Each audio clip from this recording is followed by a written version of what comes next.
to be speaking to you at GMIC Live Pro 2020. Today, I'm going to talk about digital transformation in entertainment and media, Silicon Valley and the future of Hollywood. My name is Steve Hoffman, but in Silicon Valley, they call me Captain Hoff because I am the captain and chairman of Founderspace, one of the world's leading startup incubators and accelerators. I am also author of the best-selling book, Make Elephants Fly, which is all about the process of radical innovation. How do you take your big idea and get it off the ground? Silicon Valley and the future of Hollywood. It used to be that Silicon Valley and Hollywood were entirely separate worlds. They hardly communicated with each other or even paid attention to each other. But over the past couple decades, they have been growing closer and closer together. And now we are at a point where they are becoming one and the same. Soon there will be no difference between Hollywood and Silicon Valley in terms of producing entertainment. That is because the big Hollywood studios are moving online. They have to, otherwise they will be dinosaurs. They will become obsolete. So they are putting huge amounts of money into taking their content online. Disney has Disney Plus. There's Hulu. There's HBO Max. Every entertainment company in Hollywood has an online strategy. And in the same way, the Silicon Valley companies, the pure plays like Netflix, are actually creating content. They're becoming Hollywood. And then you have Amazon Prime. They're creating content. And you look at YouTube. They're creating content. So these two separate worlds are now becoming one world. And I'm going to talk about how technology will change everything, will change the fundamental nature of the entertainment and media we consume. Power of the platforms. The driver behind the transformation of entertainment and media is the platforms. Now we know the big platforms. You know, Netflix, Google's YouTube, Facebook, huge platforms that are actually serving customers and delivering entertainment and media to them every day. Now, why are these platforms so valuable? Why are they the future of Hollywood? Well, first of all, the platforms have distribution. People have transitioned from watching television on television sets like their TVs and going to the movie theater to consuming more and more content online. And they want that content on demand. They don't want it programmed for them. They want to choose what they want to watch, when they want to watch it, and how they want to watch it, whether it's on a mobile device, a laptop, or any other device that they have in their home. So, the future of Hollywood is actually these platforms' ability to distribute content massively. And that has been true since the beginning of Hollywood. If you go back in history to the 1920s and even earlier, the big studios were founded on the principle of locking up distribution. The studios that controlled distribution controlled Hollywood. So there was a vertical integration between the movie theaters all the way, through production, everything. Today, what we see is not just the platforms as distribution, but the platforms as intelligence. These platforms, now we know in Hollywood, things are always changing. Trends are changing. What people want to watch one week will be very different from the next week and the week after. It's constantly in flux. Well, these platforms give you a real-time view into millions and millions of users. Look at Netflix and how they're using their platform. They're basically using their platform to extract data, and then they analyze not what the customers say, but what the customers actually do.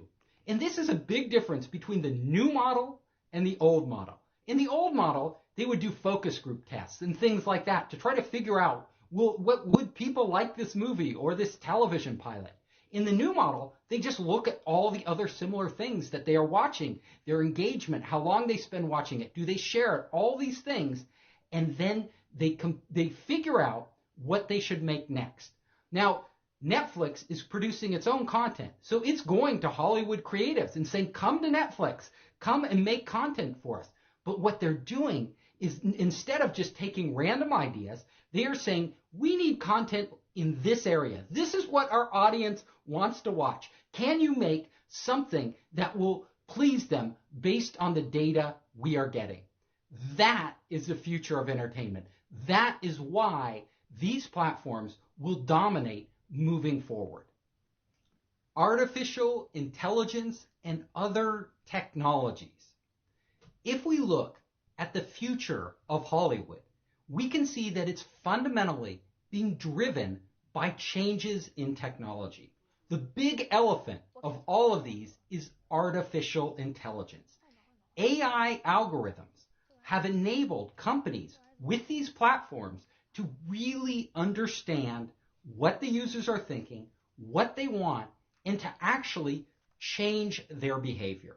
So if you look at a platform like Facebook, Facebook isn't just showing you your friends' posts. They aren't just sharing those feeds. What they are doing is they're using their algorithm to actually program an entertainment network. Now, Mark Zuckerberg, his number one metric when he's programming his entertainment network is actually engagement. He wants the users of Facebook to engage, spend more time on Facebook, contribute more content to Facebook, communicate with their friends on Facebook.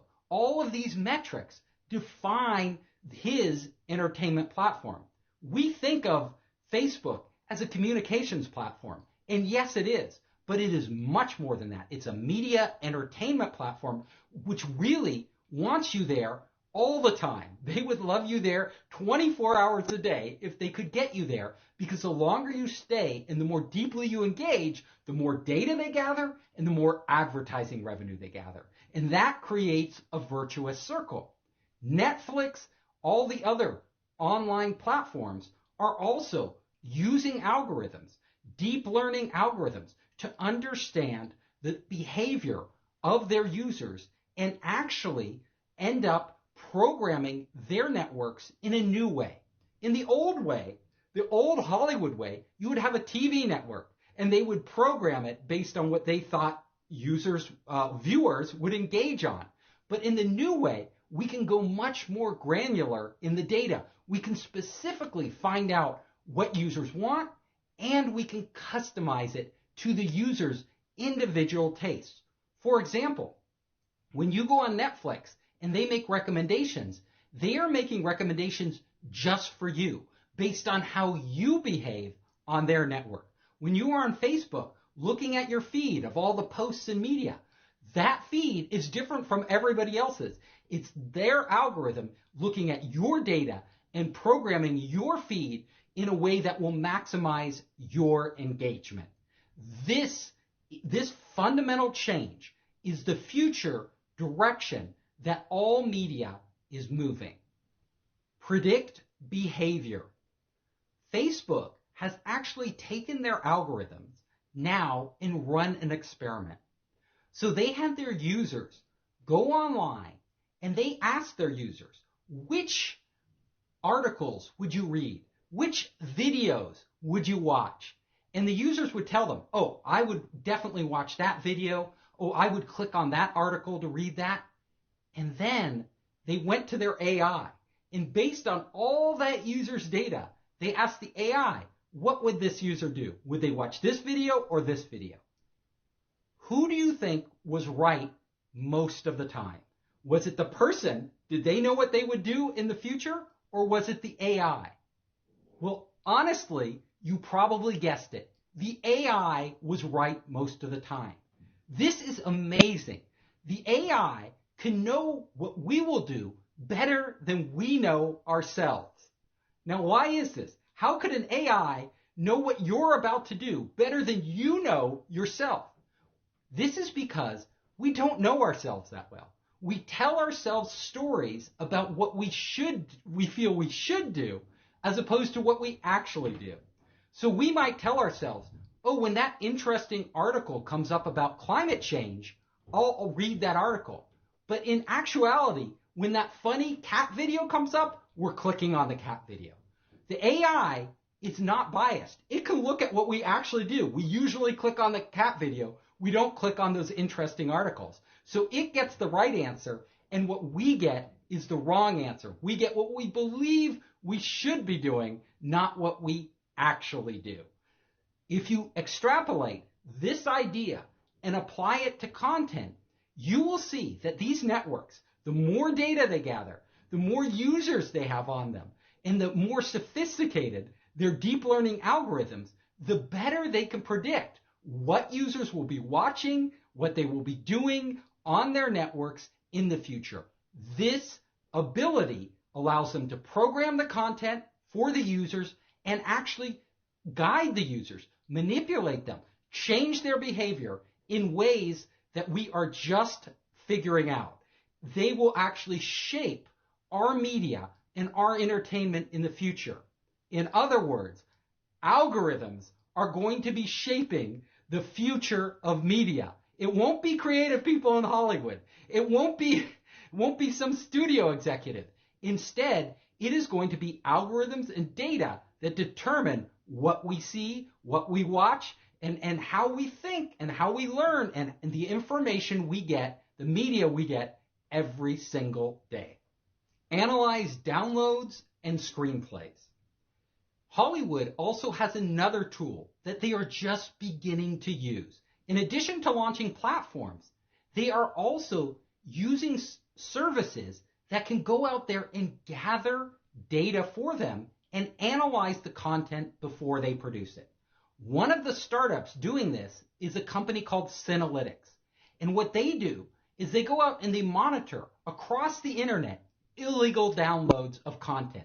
So what are people downloading without paying for it all across the internet?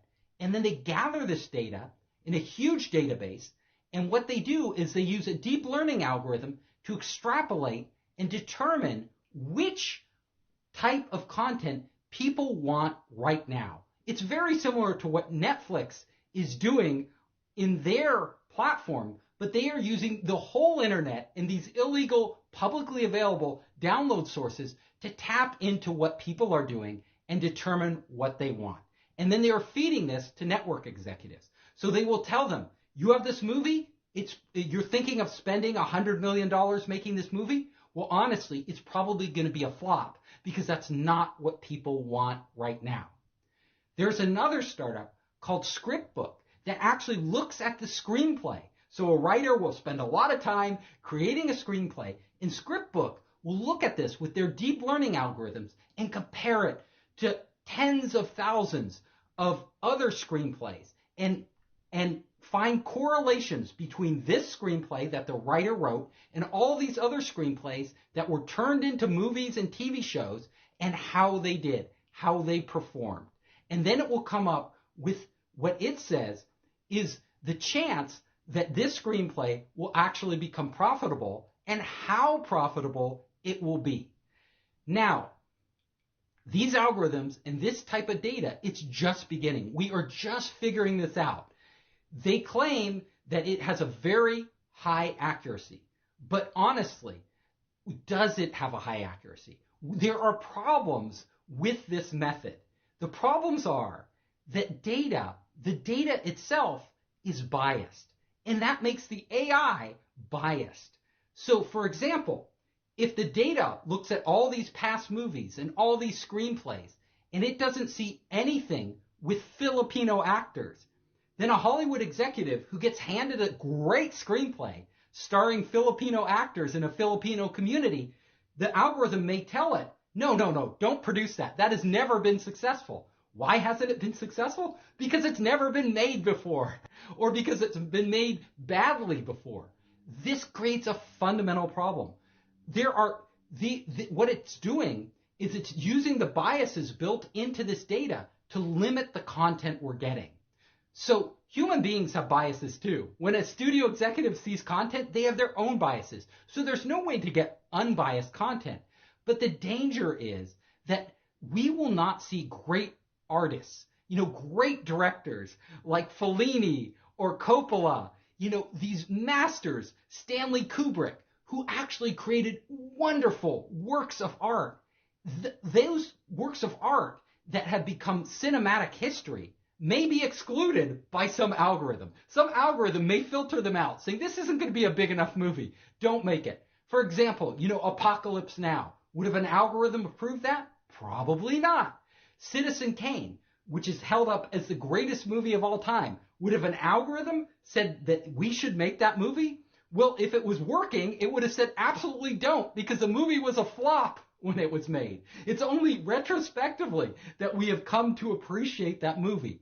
So there is a worry I have, and many people in the industry have, that these algorithms will end up becoming dictators and will end up limiting human expression, creativity, art, entertainment. What we see in the future will be determined by some machine and not by us as people. Can AI create art? This is one of those philosophical questions that has been debated for a long time. Can a machine create art? Or can only human beings create art? A lot of people believe that it's only humans. Only we can understand the human condition, what it's like to be a human being, to feel joy, to suffer from pain. How can a computer ever create art when it can't even know what an emotion is? Well, let me tell you, the other side of the argument says AI can create art. And this is how it does it. AI can actually mimic the process of creating art almost identically to how a human does it. So, if you look at a famous artist like Picasso, how did he create art? How did he come up with the idea for Cubism? Well, that idea didn't come out of nowhere. Nothing comes out of nowhere. That idea came out of society. He actually looked at the different trends happening. So at the time he was around, Impressionism was exploding. It was becoming big. It had burst onto the scene. And then he started to combine the Impressionist ideas with his native Iberian art from Spain. And he also, when he went to the Louvre, he saw African art. And if you look at African art and you look at Cubism, they are actually very, very similar. And what he did was merge these together and come up with Cubism, which he presented to the world. And you know what the world said? That's not art. Those things are ugly. Even his fellow artists were like, what are you doing? That's not art. However, because he was in the center of the art zeitgeist, interacting with all these other artists and the gallery owners and everything else, as things evolved and as he stuck with his idea, honestly, if he hadn't stuck with it, if he hadn't been as stubborn and strong-minded, then we would never know Picasso because he would have moved on to other things. But because he was there at the epicenter of the art world and he created this art, people began to look at this over time and say, well, maybe this is art. Maybe this is the future. So was it Picasso that created the art, or could an algorithm do the same thing? Well, an algorithm does the same thing. It actually, it looks at it will look at, with machine learning, hundreds of paintings, let's say, of different styles. And then it will play with them and combine them in different ways. Now, as it combined, just like Picasso did, creating its own new styles that nobody has ever created before. So it can create original styles by creating and combining. This is exactly what artists do. And then the machine algorithm could feed that out into the public. It could put it out on social networks, this art that it created, and people will be the judge. We, as society, decide what art is. The artist doesn't decide what's art and what's not art. We actually do by reacting to it, by either saying this is art or this isn't art. So art is actually created inside the human being who's viewing the art. It's the art, we don't even know They have done a lot of different studies on this, and they have actually shown people, art critics and other people, paintings painted by computers and paintings painted by human beings. And even the art critics couldn't tell which are which. They didn't know. So we don't, as a person, when we go to a gallery and look at a painting or a museum and look at a great sculptor, we don't know what that artist was thinking, what that artist was feeling when they created that art. We only know what we feel when we look at it. And our opinion of that art is shaped by our society, by the world around us. So, in this way, computers are just as capable of creating art as any human being, because it's us consuming it that will decide, society will decide what's art and what isn't art, not the artist, not the computer. That is the rule.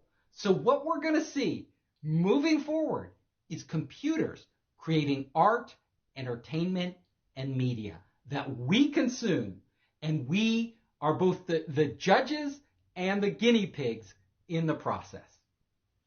AI music. Let's look at music. I already gave you an example of how AI can create paintings that look just like masterpieces and fool even art critics. Well, in music, it's the same thing.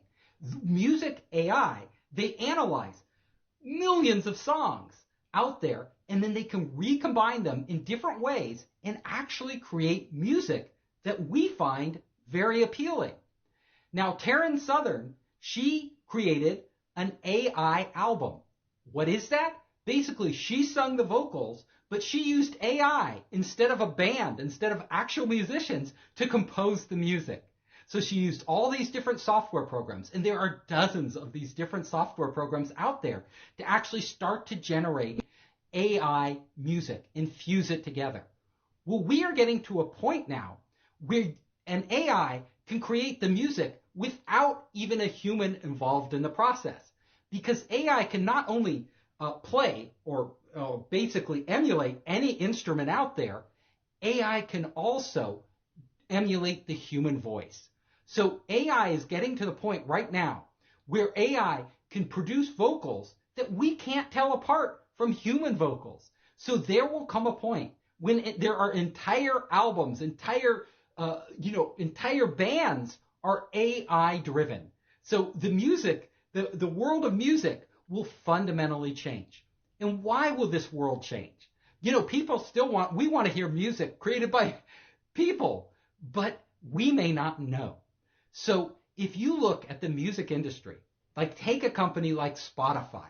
Spotify has millions of users, but they are dependent upon those users paying them a subscription fee or ad revenue.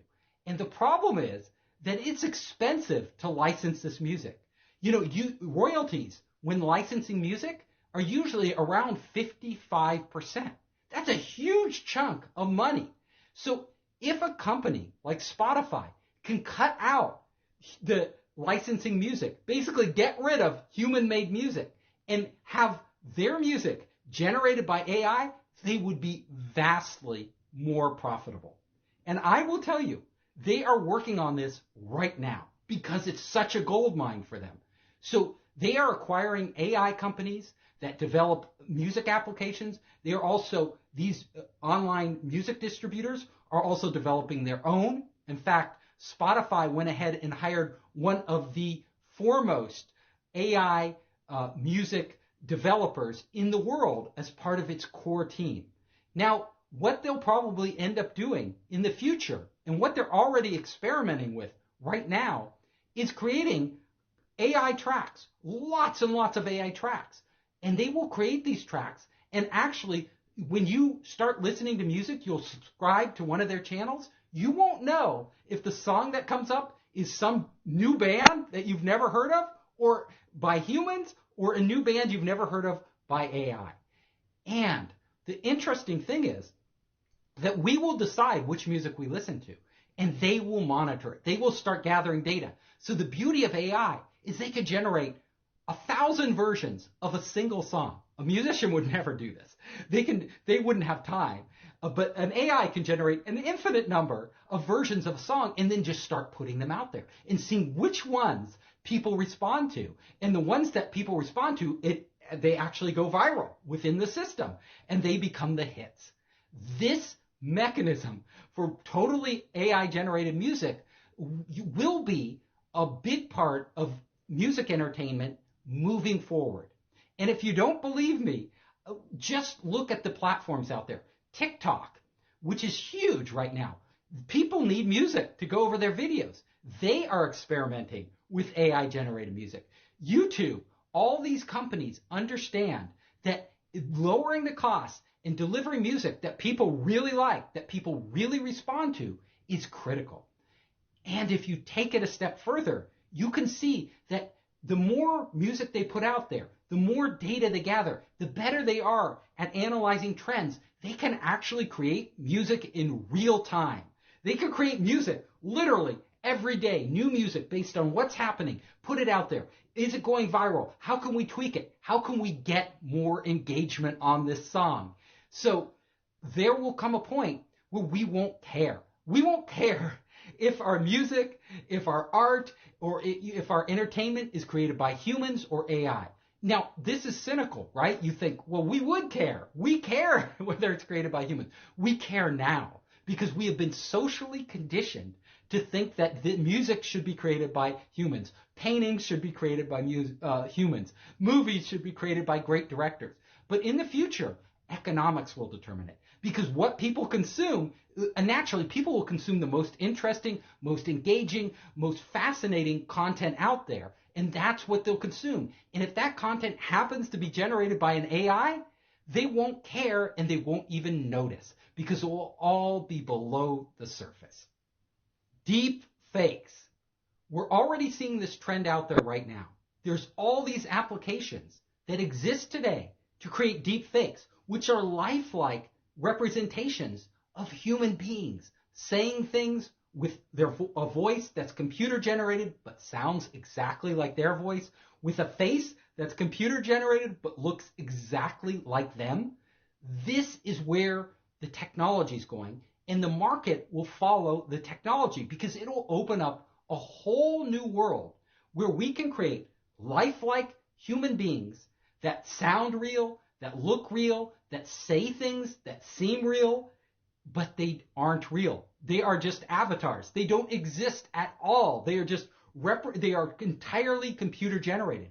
And honestly, just like we become attached to a cartoon character, or a CGI movie like Toy Story and the characters created in those, more and more there will be computer generated characters that we will come to love and tune into and follow. And these characters may be musicians that have their own bands that are artificial. They may be screen actors. They may be writers. This is where the technology is taking us. And it's not just in music. It's not just in movies. It's also in writing. If you actually look at content on the internet today, a lot of it is being generated by AIs, and we don't even know it. A huge portion of the content on Bloomberg News is generated by artificial intelligence. These algorithms just writing the financial news, weather, things like that are very easy for a computer to generate. The next step is, could they actually generate other types of content? More human interest stories, or even short stories, or even novels. Well, those are much harder, but it's not out of the realm of possibility. And in the future, all this content and all these AIs may be making specifically artificially generated content just for us. Basically, based on what we view, what we do online, who we are, they will be generating content that appeals to us, that engages us, and we might know it, we might not know it, we might care, we might not care, but no matter what, these networks will dominate and we will consume that content. James Dean AI movie. This is already happening. It seems like science fiction, but it's already happening. We saw it with Star Wars, right? With Princess Leia. They can create a lifelike representation of a person Put it in a movie and you won't even know. Well, they are doing this now with actors that are dead, actors that have died. James Dean was a heartthrob, a famous actor. He died very young in a car accident, but they are bringing him back to life in new movies, basically recreating his character. Will they do this with Elvis? Will they do this with, other great artists? Probably the answer is yes. So what we're going to see in the future is they're going to be bringing back dead artists, and if somebody owns the rights to their image and their voice and things like that, they will pay a license fee. There will also be actual movie actors who are still alive who will license out their image and their voice to be used in movies that they will never actually act in.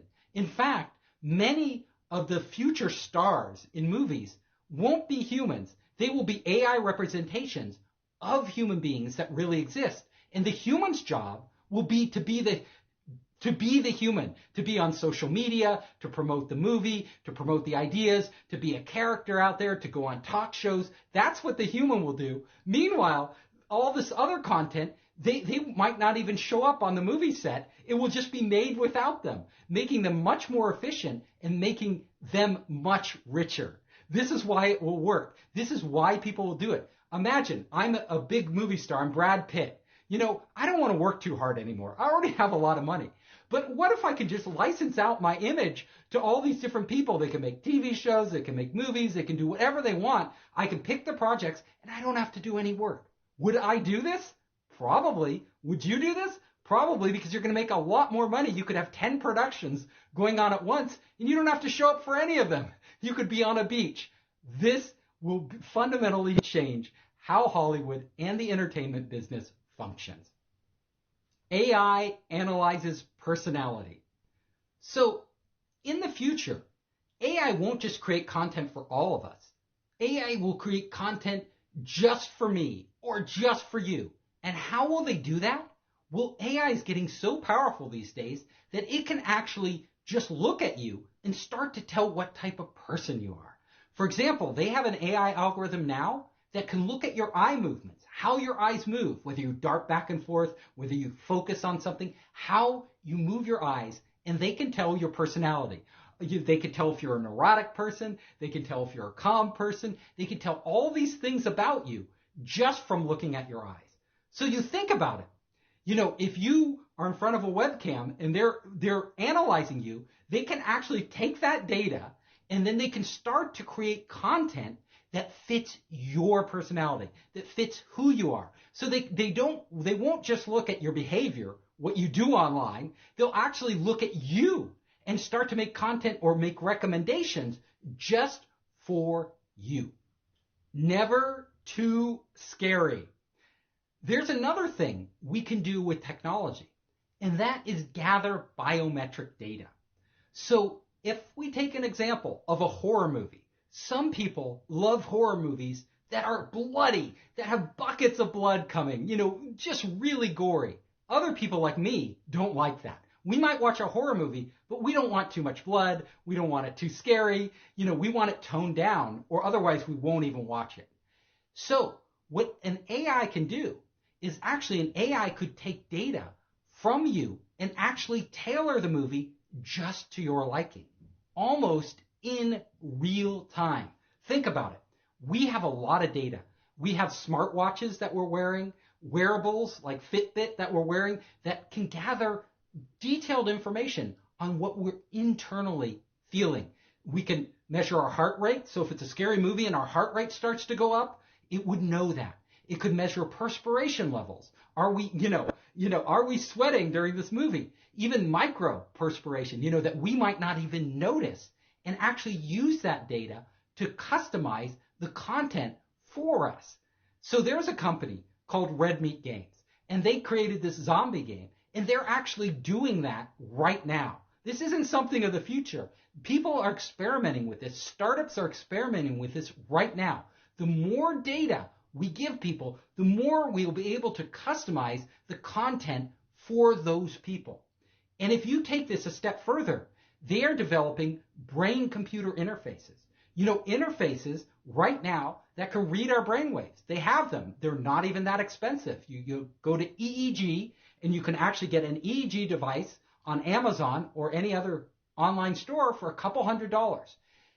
There may come a point in the future where when we watch entertainment online, there's a device measuring our brainwaves, seeing exactly how we react to that content, and then customizing it for us. If we think it's too scary, it's lowering down the gore level. If we think it's kind of boring, it's picking up the pace, making it faster and faster. This is the future of entertainment. This is where entertainment is headed tomorrow. All of these things converging, all of these technologies, IoT technologies, technology sensors in our homes, body sensors, even bioimplants, technologies, we have in our body that, the future of, measuring our blood flow, things like that, measuring our hormones, measuring dopamine to the brain, all of these things eventually will make their way back into the content because it's very rich data, and they can start to create content that is uniquely targeted at who we are and how we react. The future of real-time content. In the future, content is going to be created in real time, on demand, as we consume it. As computers become exponentially more powerful, AIs become more powerful, we will actually generate the content as we consume it. And it will be generated for each of us individually. Let me give you an example. If there's a husband and wife, and let's say the husband, they both want to watch a movie, a similar movie, they like the theme, they like the concept, but the husband likes a lot more action. The wife, she wants more romance. They could watch the same movie, on different screens, and as they watch it, the movie can be manipulated to give them what they want most. So the wife may see the romantic scenes may be extended. They may be customized to her particular, what gets her heart pumping, right? She may, the star of her movie, the AI star of her movie, might be a totally different person than the husband's movie. How the guy is designed, how the woman is designed, the characters in the movie might actually be different for different people. So all of us could watch the same movie and have very different experiences. Yes, the overall story arc might be the same, but the characters were different, subtle changes in what they say are different, things in, the content, which scenes play longer, which scenes get cut, all of that is changing in real time as we watch it, just tailored to who we are and what we engage with. If you look at Hollywood of the future, this is where we're headed. We are headed to a world, a crazy world, where we kind of, already our world is fractured. When I was younger, we would watch TV and most people would see the same TV show and we'd talk about it. Now we're online and we're watching we're all getting totally different information and feeds. Some of it overlaps, but it's not like the old days where you knew what everybody was watching. You don't know that anymore. In the future, we'll become even more in our own little bubbles, like watching this content made just for us as we watch it, based on our unique personalities, how we respond, all of these things taken into account. What does that mean for society? These are very deep questions. Like, is this good for society? Is it bad for society? There are pluses and minuses. It's just like social networks. Are social networks a benefit for society? Well, a lot of people, billions of people use them. They think so, but are they hurting or helping? These are issues we have to grapple with as a society. Is this what we want in the future? Is this how content should be made? Is this the experience we want to have? Will we grow more apart by actually going off in our own directions instead of coming together? How do we build a cohesive culture? All of these questions remain to be debated by all of us as we pick where we go with media and entertainment moving forward. I hope you enjoyed the talk. If you liked it, you can come to founderspace.com. You can check out our latest events, contact us, and see my latest books, Make Elephants Fly and Surviving a Startup. You can also find me on all the major social networks. Just search for Founderspace.